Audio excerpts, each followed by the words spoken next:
Man. You know, as a native of Alabama, when I've gone around the country, different places, especially up north, when I say I'm from Alabama, people don't say it out loud, but you can kind of sometimes tell what they're thinking. They think people from Alabama, they think we're a little backwards, like a little slow, like we just don't quite have it all together. But if they took the time, they would see that I'm just as intelligent as anyone from any other state. And the University of Alabama is just the same. World class academics, not just athletics. There are brilliant people all over that campus. People completely capable of making smart decisions. Now, I took some notes. I got some notes here to make sure I say everything I want to say.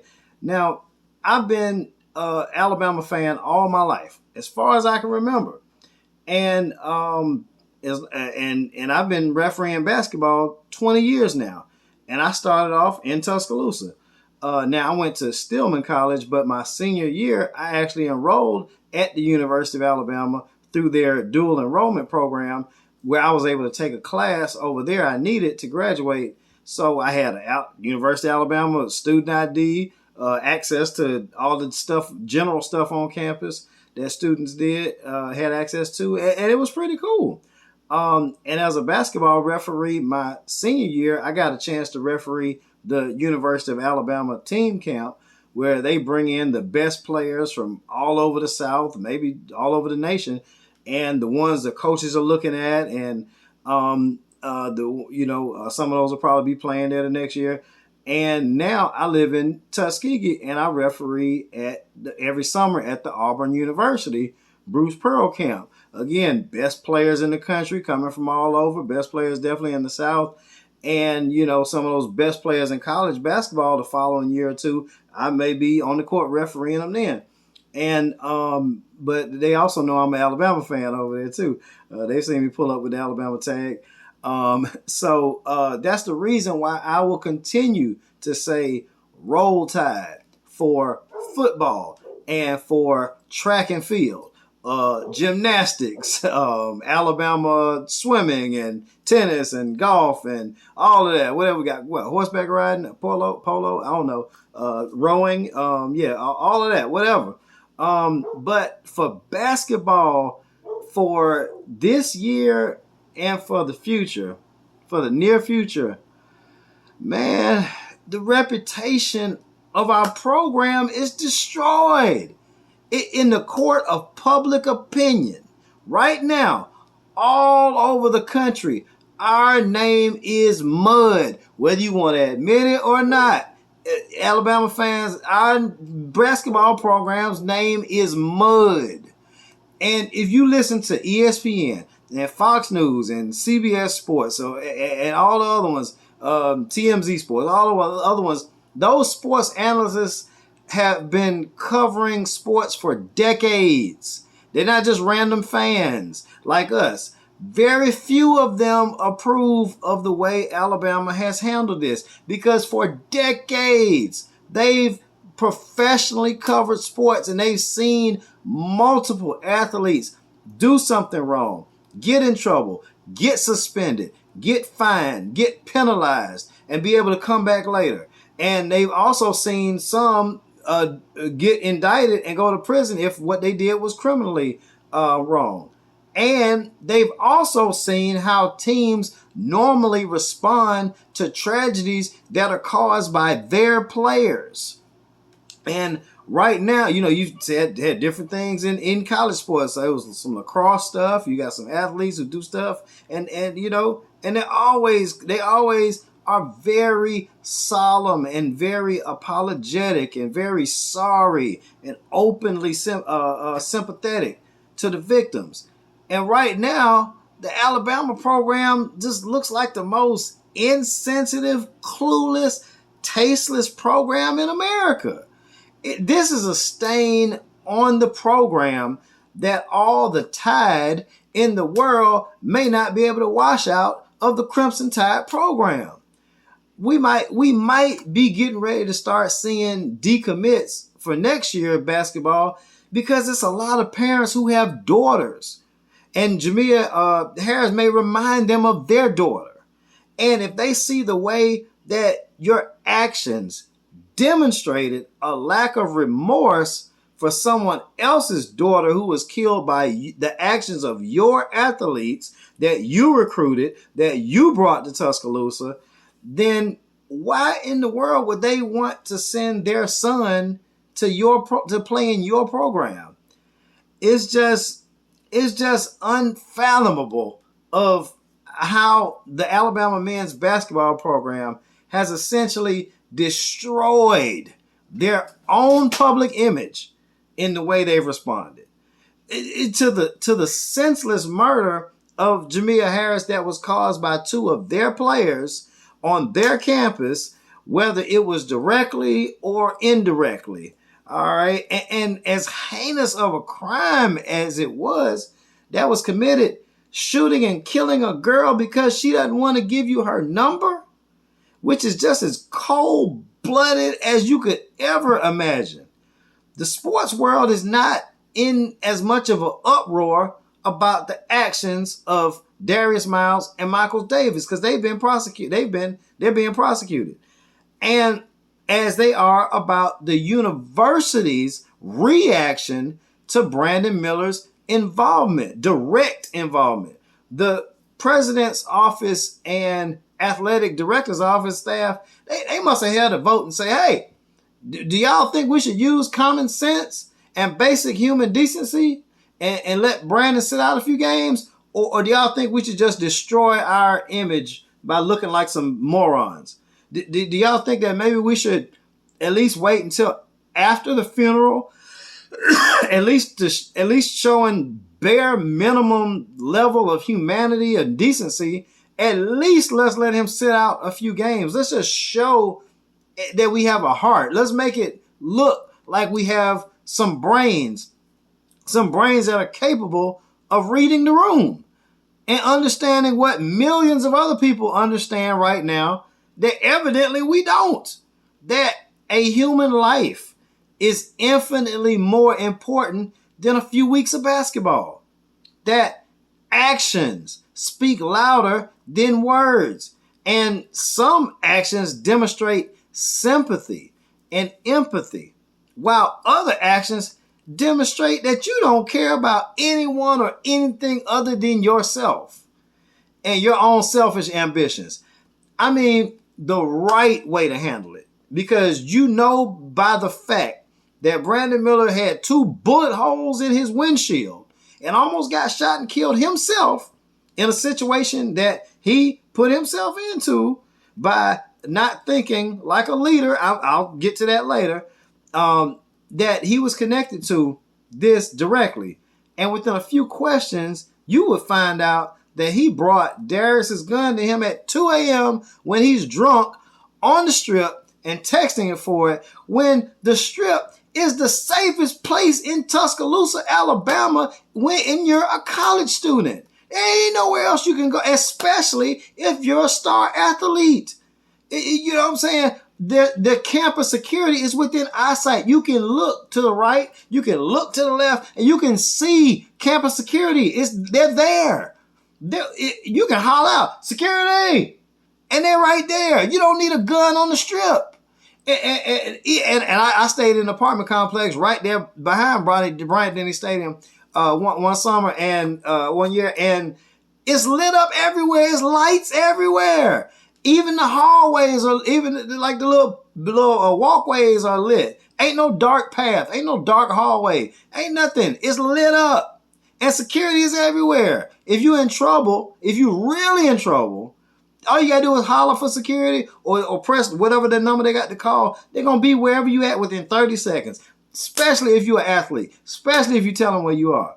So I'll say in a minute what Brandon Miller should have said on the phone to Darius about that. But so, like I said, there's no threat on the strip that you need a gun for when campus security is everywhere. And they're there to protect you as a college student. You know what I'm saying? You're the one that pays the check, especially the athletes. You know what I'm saying? Hey, Camp Security, this Darius, man, I got a problem. They know who you are. All right, so what you do as the but there was no threat. There was no threat on the that they faced that night. The only threat was a girl who didn't want to give them her number, and a boyfriend in the car who was just asking for them to leave them alone. That's all they did. They didn't ask for somebody to bring a gun to shoot them and kill her. They asked us. They was like, "Can y'all just leave us alone?" There was no threat that you need a gun for. So what you do at university, as the University of Alabama, is you suspend Brandon temporarily pending further investigation. He's got 2 bullet holes in his windshield. You know he's involved. So you take him aside.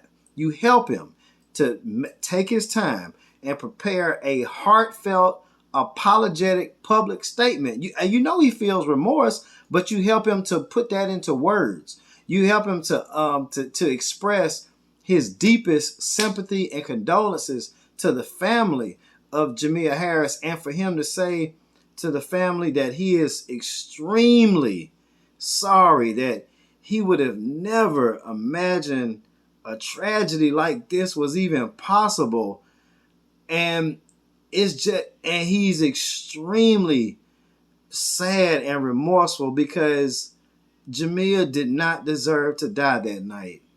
And that you can say, I never thought that my own teammate and his friend would ever be capable of doing something like that. Never in a million years. I can't even understand what would make them think to do that. And I'm just so hurt and sad by what happened. There's no words that can express how extremely sorrowful and regretful I am. And I'm just beyond words. And I just want to give my deepest condolences to the family. I am so sorry. And I'm just beyond words. And, and then after he gives his public statement, then you keep him out of the spotlight. You do the math. You look at the calendar. From that day, was January 15th, you got 14 games left in the season. So you need to give him a 10-game suspension. And he'll be back for March Madness. All right. And then if the DA says, well, technically there's nothing he can be charged with, well, maybe you could bring him back before the 10 games are up. But when or in reinstatement for the tournament, even though a lot of people are gonna still feel some kind of way, but at least you showed leadership as a university. You suspended him because of his direct relation to a murder. We didn't say he pulled the trigger. We didn't say it was his gun. No, he was directly related. So he needs to sit out for a minute. He needs to be out of the spotlight. You're putting his life in danger now by keeping him out there in the spotlight, because it's a lot of people now with animosity towards him. You don't know what people can do. You're putting Brandon Miller's life in danger by keeping him out there. You don't have his best interest at heart either. You only care about yourself as a program, and everyone can see you're looking like a moron. You're looking like a moronic, idiotic program right now. And basically, if you would have done that, let him suspend him out, help him to come up with a statement that shows his sympathy, and then you would have had some sympathy yourself. But no, instead of doing that, we're just acting like nothing happened. Like we just and our name, the name of University of Alabama basketball, is plastered all over national news, and none of it is positive. None of it. None of them are saying, well, they really handled this the right way. And my last point about the leadership is this. Like Shannon Sharp said on Undisputed, he said, man, if I'm in college at Savannah State and one of my teammates texts me to come, I'm coming to pick him up. He said, bring my gun. I'm putting on bro. I'm like, whoa, I'm pulling over to the side of the road. I'm calling him like, hey, bro, what the heck? What you talking about? You on the strip, bro? It's security everywhere. Call security. What's wrong? Somebody trying to get at you? Somebody trying to jump you? What's up? What's wrong? What's going on? Oh, ain't nobody trying to jump you? Oh, okay. It ain't no fight. What? Oh, you just in an argument with a girl. So what you need a gun for? What you need? You in an argument with a girl and her boyfriend? Man, leave him alone. Leave him alone. Are you stupid? And matter of fact, I ain't coming to pick you up because I ain't letting you nowhere near this gun. Heck no. What you do? You call a taxi. You call an Uber right now. I ain't coming nowhere near you. I'll see you tomorrow. You trying to get me messed up? What's wrong with you? Bro, we trying to go all the way this year. And I'm trying to go to the league. Man, you got to be out of your mind trying to put me in some stuff like this. Call you a ride. Bye. You know what I'm saying? Or the next day when you see him, you curse him out again. Like, bro, don't you ever in your life even think about putting me in your mess in some stupid situation like that. Bro, why would you need a gun on the strip at 2 a.m.? You're surrounded by campus security. They're everywhere. And you ain't even in no trouble. You talking about arguing with a girl? And you need a gun? Bro, don't you in your life ever come at me with nothing stupid like that. You put my life on the line. You putting your life on the line. That's what Brandon Miller should have said, because when you get to the point, when you get to 18 years old, when you get to be a college freshman, you ain't just get good if you one of the best players in the country. You've been good since you were 8 years old. You've been good since third grade. You've been the best player on your team since Little League. You stood out. Everybody saw you were better. Everybody started giving you advice and like pulling you aside. Hey, little man, keep your head up. Stay out of trouble. You know what I'm saying? Hey, all right, make good decisions now. All right, hey, keep your grades up. Hey, you know what I'm saying? Hey, don't make no bad decisions. You know what I'm saying? Hey, don't hang with the wrong crowd. You know, they've been telling you this since elementary school. They've been telling you since middle school. You've been a leader on your team in elementary school, in Little League, in middle school, in high school, in travel ball, and you've been getting advice sent for half of your life about how to make decisions, how to stay out of trouble, how to avoid bad situations. By the time you're 18 as a star athlete, the last 8 to 10 years of your life, You've been either a leader or people been equipping you to be a leader. That's half of your entire life.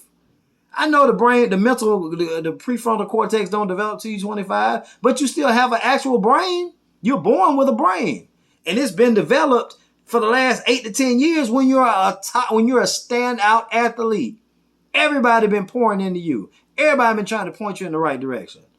So you should be extremely equipped with leadership decision making.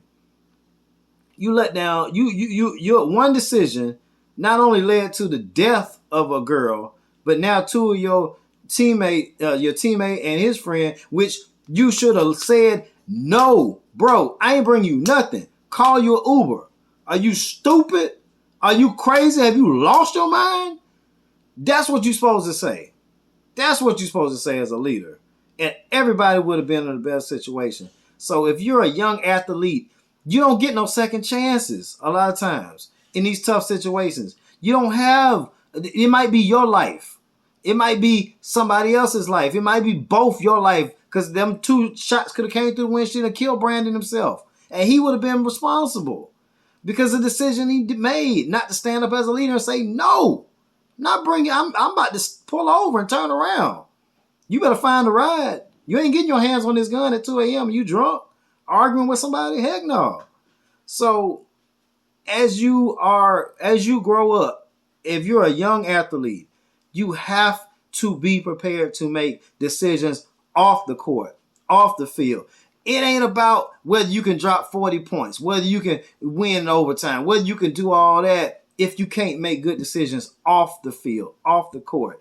That's what the coaches care about. Like some analyst I heard the other day, he was saying he's been talking to multiple NBA scouts, and they're all concerned with the decision making of that decision. So yeah, we see how good of an athlete he is, but you making that kind of decision, What if you do that decision after we done invested 10, 20, $30 million in you, and you make a decision like that? We about to waste our money because you can't make a decision.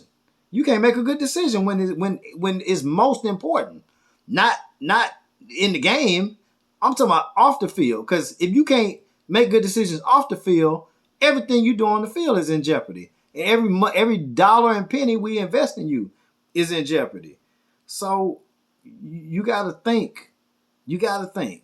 You can't be living in a world where everything is an excuse and everything is finger pointing. No, you are directly responsible for every action that you make because you don't know how it's going to affect you and somebody else. So that's the lesson that needs to be learned. And when it comes to empathy, you need to show a human life is more important than some games, more important than a season, way more important.